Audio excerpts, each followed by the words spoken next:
Guys, ganitong klase naman ang pagluluto sa dinuguan yung itry nyo. Sure ako magugustuhan nyo. Napakadali at napakasarap talaga nito at talagang mapaparami ka ng kanin dito.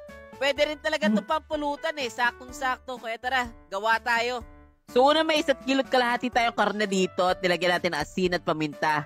Lutuin lang natin to hanggang magtubig at syempre magmantika na rin at maging crispy katulad nito. After nyan, set aside na natin. Gisa natin tong luya at syempre sundan natin ang sibuyas at bawang.